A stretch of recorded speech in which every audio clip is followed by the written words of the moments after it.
अस्सलाम वालेकुम वरहमतुल्लाहि बरकातुह।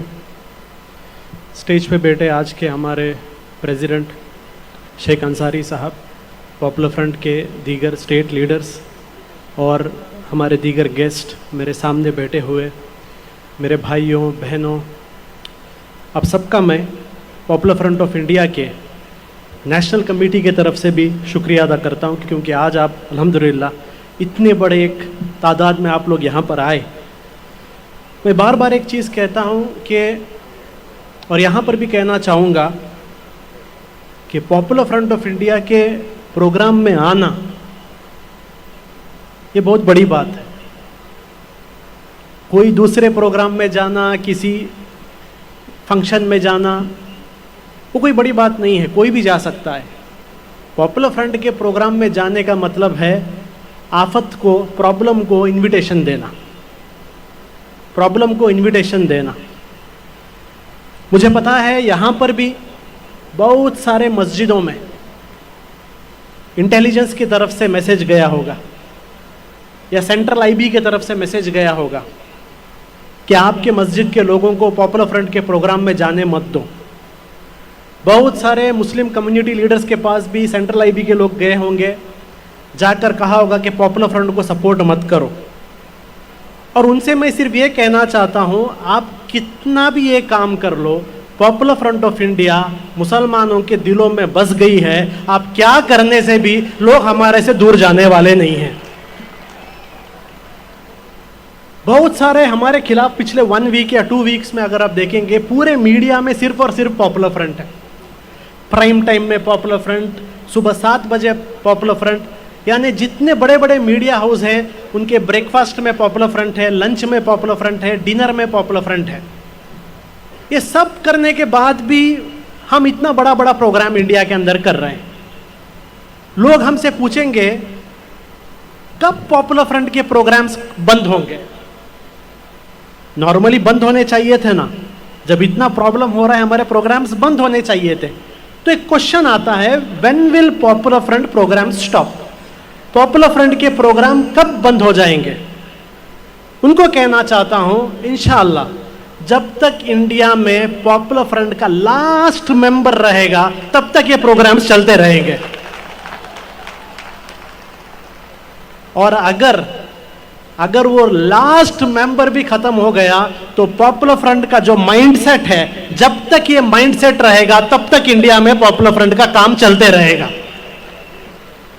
एक जमाना था जब पॉपुलर फ्रंट एक ऑर्गेनाइजेशन थी, आपको तब हम पर एक्शन लेना चाहिए था, जब हम लोग एक ऑर्गेनाइजेशन थे। आज से 10-15 साल पहले पॉपुलर फ्रंट एक ऑर्गेनाइजेशन था। आज पॉपुलर फ्रंट ऑफ इंडिया एक ऑर्गेनाइजेशन नहीं है, पॉपुलर फ्रंट ऑफ इंडिया एक माइंडसेट है, पॉपुलर फ्रंट ऑफ इंडिया एक कल्चर है।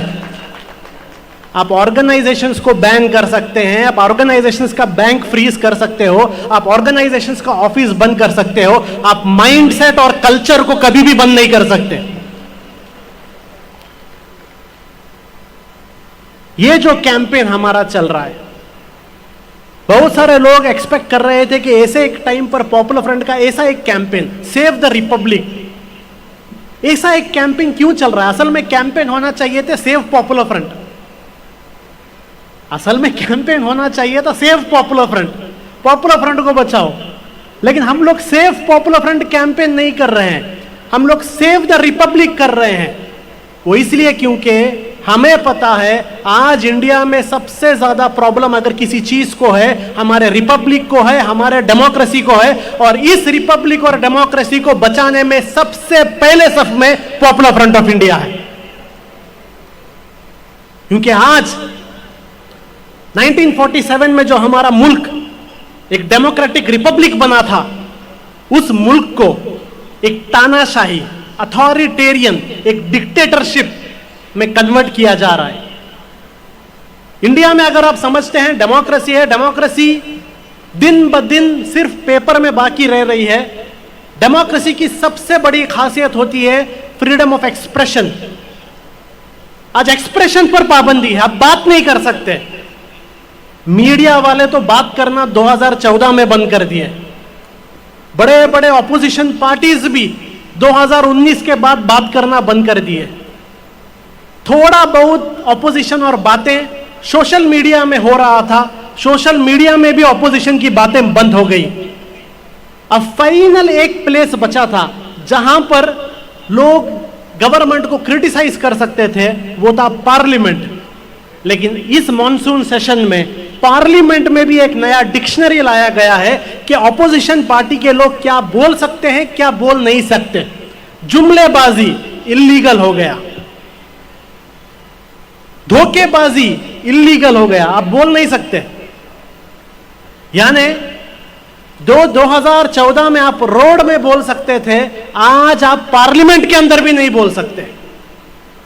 जिन लोगों को आप इलेक्ट कर कर भेज रहे हैं वो लोग पार्लियामेंट में जाकर ये गवर्नमेंट को क्रिटिसाइज भी नहीं कर सकते। तो फिर प्रॉब्लम किसको है? प्रॉब्लम किसी एक मुस्लिम कम्युनिटी या दलित या ट्राइबल को नहीं है, सिर्फ प्रॉब्लम आज इंडिया में पूरे के पूरे डेमोक्रेसी को है, पूरा का पूरा रिपब्लिक को है।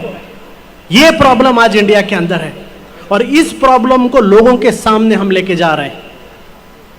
आप लोग जानते होंगे डेमोक्रेसी को बचाने वाले जो इंस्टीट्यूट्स होते हैं, डेमोक्रेसी को बचाने के लिए चंद इंस्टीट्यूट होते हैं। हमारे संविधान, हमारे कॉन्स्टिट्यूशन में चंद इंस्टीट्यूट्स को डाला गया है जो डेमोक्रेसी को बचाता है। एक एक कर कर सारे उन इंस्टीट्यूशंस को कैप्चर कर दिया गया। चंद लोग पूछते हैं आरएसएस 80 साल से क्या कर रहा था?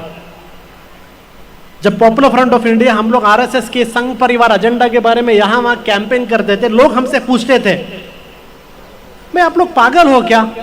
क्या कर रहा है आरएसएस? कुछ भी तो नहीं कर रहा है, वो लोग तो पावर में भी नहीं है। हम उनको बोल रहे थे कि आरएसएस जो है इंडिया के अंदर हर गवर्नमेंट डिपार्टमेंट के अंदर स्लीपर सेल्स बना रहा है। सारे गवर्नमेंट डिपार्टमेंट के अंदर आरएसएस ने स्लीपर सेल्स बनाए थे। वो स्लीपर सेल शाखा में ट्रेंड थे, जिनके अंदर हिंदुत्व आइडियोलॉजी डाला गया था और उन्हें कहा गया था कि आप लोग साइलेंट रहो, आरएसएस के एजेंट्स हो बट साइलेंट रहो। जिस दिन वक्त आएगा और आपको कहा जाएगा एक्टिवेट हो जाओ, आप लोग एक्टिव हो जाओ। इसलिए आप लोग आज ऑल ऑफ अ सडन देख रहे हो ऐसे बड़े बड़े पॉलिटिकल लीडर्स जिनको आप बहुत सेक्युलर समझते थे, all of a sudden BJP में जाकर हाइपर कम्युनल होते हैं। ये कभी भी सेक्युलर नहीं थे, ये बीजेपी के स्लीपर सेल्स थे, ये स्लीपर सेल थे आरएसएस के। आप देखते हैं चंद बड़े बड़े जर्नलिस्ट जो एक जमाने में बड़ी बड़ी कम्युनल हार्मनी की बातें करते थे, आज रात 9 बजे वो जर्नलिस्ट प्योरली एक एंटी मुस्लिम एजेंडा चला रहे हैं। आपको ताज्जुब होगा, भैया इतना अच्छा आदमी इतना बुरा कैसे हो गया?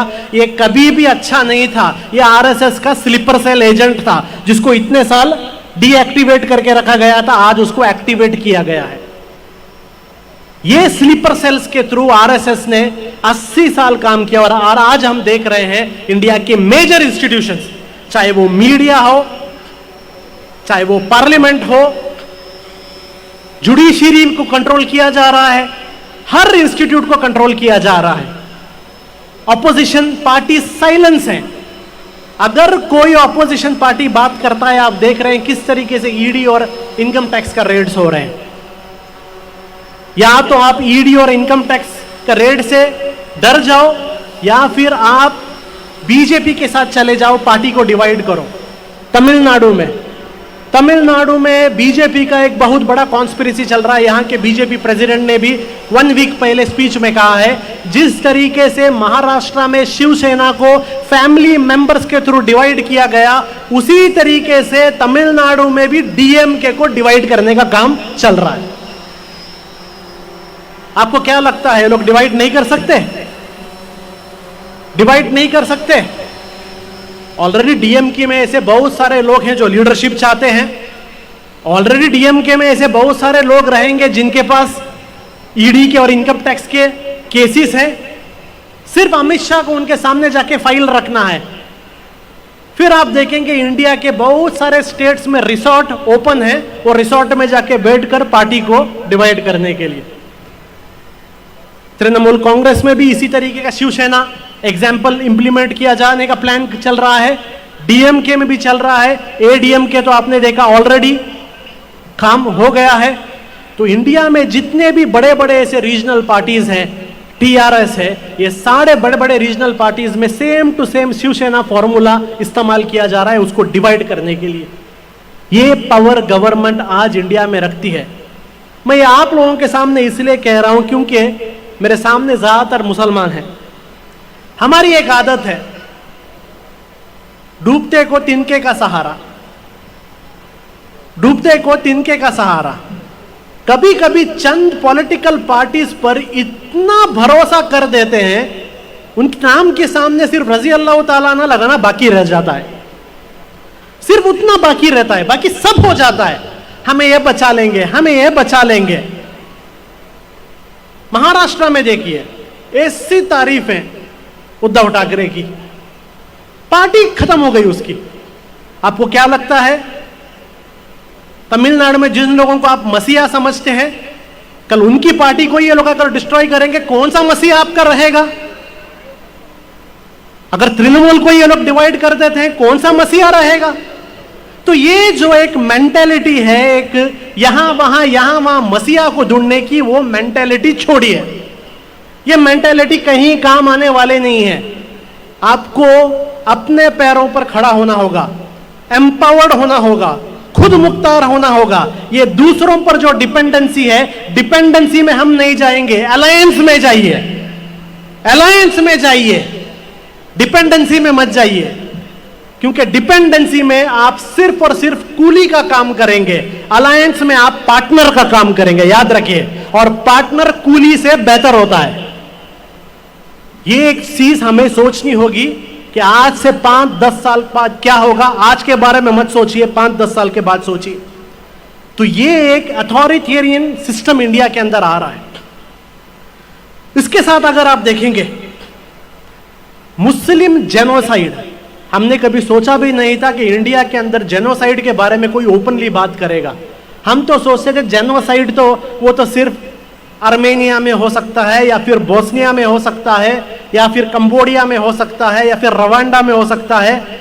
हमारे इंडिया में जेनोसाइड के बारे में बात करना ही इलीगल है करके हम सोच रहे थे। लेकिन आज पूरे इंडिया के अंदर अलग अलग जगह धर्म संसद कर कर ओपनली जेनोसाइड की बात की जा रही है, ओपन जेनोसाइड। और किसी को प्रॉब्लम नहीं है, मीडिया को प्रॉब्लम नहीं है, पुलिस को प्रॉब्लम नहीं है। पॉपुलर फ्रंट के प्रोग्राम्स में हमें पुलिस के तरफ से इंस्ट्रक्शंस आता है, आप क्या बोलना है क्या नहीं बोलना है। मैं एक चीज बताता हूं, पॉपुलर फ्रंट ऑफ इंडिया कभी भी किसी दूसरे धर्म के खिलाफ हम कभी भी नहीं बोलेंगे, आज भी नहीं बोल रहे हैं, कभी बोलेंगे भी नहीं। आप फिक्र मत कीजिए उस चीज का, ये हमारा डीएनए नहीं है। लेकिन मैं उसी पुलिस से, उसी मीडिया से, उसी सिक्योरिटी एजेंसी से मैं पूछना चाहता हूं, जब आपके आंखों के सामने धर्म संसद कर कर पूरे के पूरे मुस्लिम कम्युनिटी का जेनोसाइड की बातें हो रही है, तब आपको उसके अंदर हेट स्पीच नजर नहीं आता? मोहम्मद जुबैर के एक ट्वीट में आपको हेट स्पीच नजर आ जाता है। लेकिन हर दिन सोशल मीडिया वीडियोस कर कर मुसलमानों का कत्लेआम करने के स्पीचें होती हैं, मुसलमान औरतों का रेप के स्पीचेस होते हैं, इसमें आपको हेट स्पीच नजर नहीं आता। वो इसलिए क्योंकि आज संघ परिवार ने इंडिया में एंटी मुस्लिम हेट को नॉर्मलाइज कर दिया है। नॉर्मलाइज का मतलब होता है किसी को भी पड़ी नहीं है। कल मैंगलोर में एक 18 साल के मुसलमान नौजवानों का कत्ल हुआ। कल एक दिन पहले आप देखते हैं नॉर्थ इंडिया के एक रियासत के अंदर कत्ल हुआ। यानी 2014 में जब एक अखलाक का मर्डर होता था, लिंचिंग होता था, पूरे इंडिया में न्यूज बन जाता था। आज पूरे इंडिया में अलग अलग जगह मुसलमानों का कत्ल हो रहा है, किसी को फिक्र नहीं है। Why? The death and killing of Muslims have been normalized. Normal हो गया, मुसलमान मर रहे हैं, नॉर्मल। कौन सी नई न्यूज है? नया न्यूज बताओ, नया न्यूज बताओ। ये जो एक normalization of anti Muslim crimes है, ये बहुत बड़ा एक डेंजर हमारे मुल्क के सामने है। ये जेनोसाइड का अगर आप देखेंगे, मैं हमेशा मेरे पुराने स्पीचों में सिंबलाइजेशन के बारे में बोल रहा था। सिंबलाइजेशन का मतलब मुसलमानों से जुड़ी हुई हर वो सिंबल को नफरत करो। हिजाब से नफरत, हर चीज से नफरत, अजान से नफरत, हर चीज से नफरत।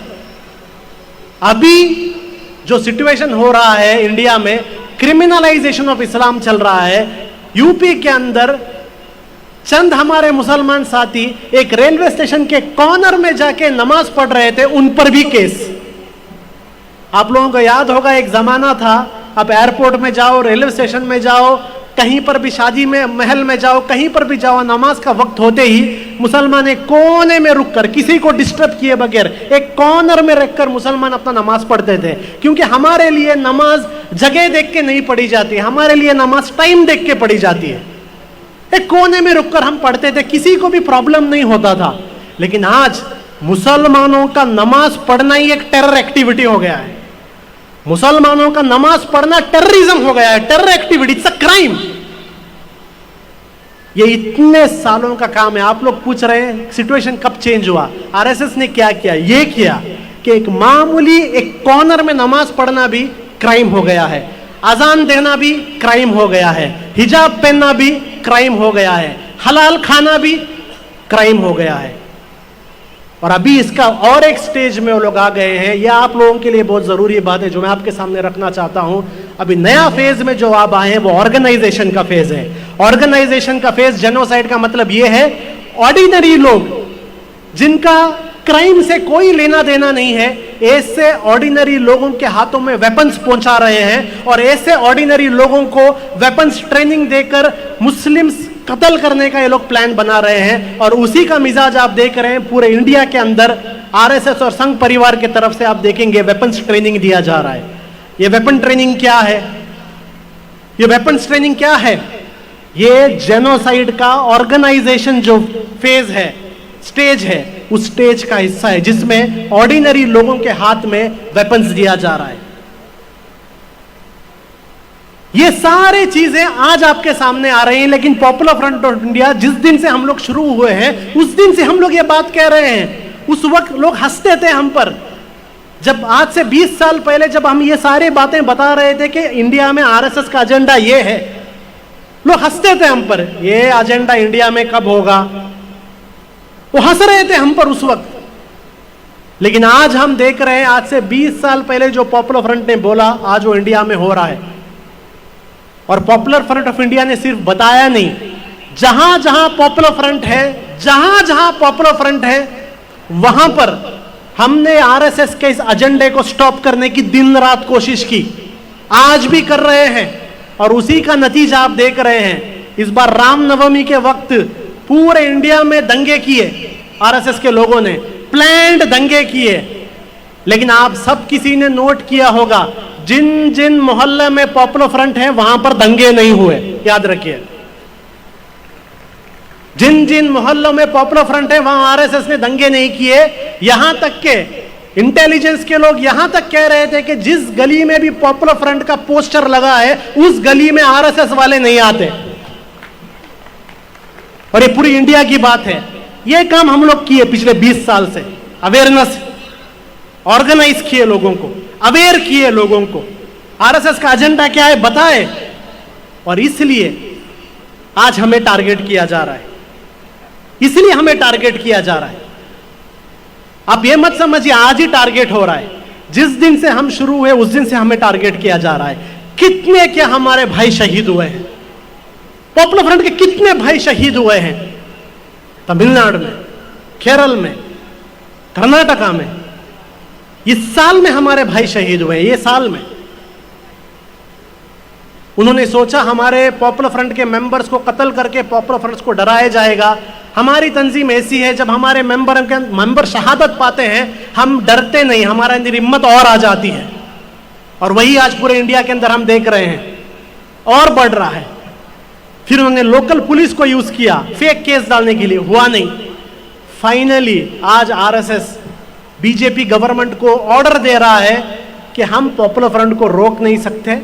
हमने 20 साल कोशिश की, हम रोक नहीं सकते। अभी आप लोग गवर्नमेंट एजेंसीज को इस्तेमाल करके, ईडी, एनआईए सबको इस्तेमाल करके इन्हें रोकिए।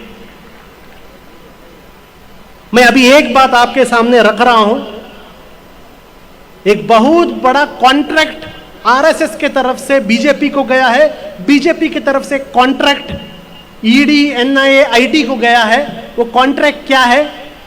पॉपुलर फ्रंट को रोकने के लिए। लेकिन मैं उनसे कहना चाहता हूं, जिस तरीके से 20 साल से आप हमें रोक नहीं सके, इंशाअल्लाह आगे भी आप हमें रोक नहीं सकेंगे। उसकी छोटी वजह यह है, जो चीज देखकर आप हमें डरा रहे हो, जो प्रॉब्लम्स बताकर आप हमें डरा रहे हो, ये प्रॉब्लम्स होंगे करके ही हम लोग इस तंजीम में ज्वाइन हुए हैं। हम लोग इस तंजीम में प्रॉब्लम से बचने के लिए ज्वाइन नहीं हुए, हम लोग इस तंजीम में ये जानकर ज्वाइन हुए हैं कि इस तंजीम में काम करने में दुनिया भर के प्रॉब्लम आएंगे और उस प्रॉब्लम को फेस करने के लिए हम आए हैं। तो ये बड़े बड़े प्रॉब्लम से किसी पॉलिटिशियन को डराओ, किसी स्कैम वाले को डराओ, पॉपुलर फ्रंट को मत डराओ। इससे हम डरने वाले नहीं हैं। ये सारा चीज हमने प्रेडिक्ट किया था।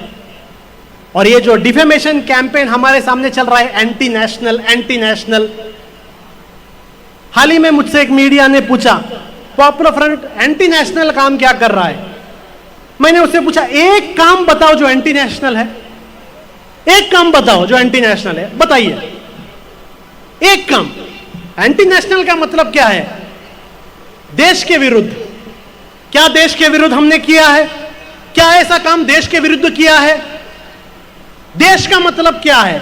देश का मतलब मैप नहीं है, देश का मतलब जमीन का एक टुकड़ा नहीं है, देश का मतलब देश के लोग हैं, देश के पब्लिक है। और पॉपुलर फ्रंट ने हमेशा इस देश के पब्लिक के लिए काम किया है, हमेशा।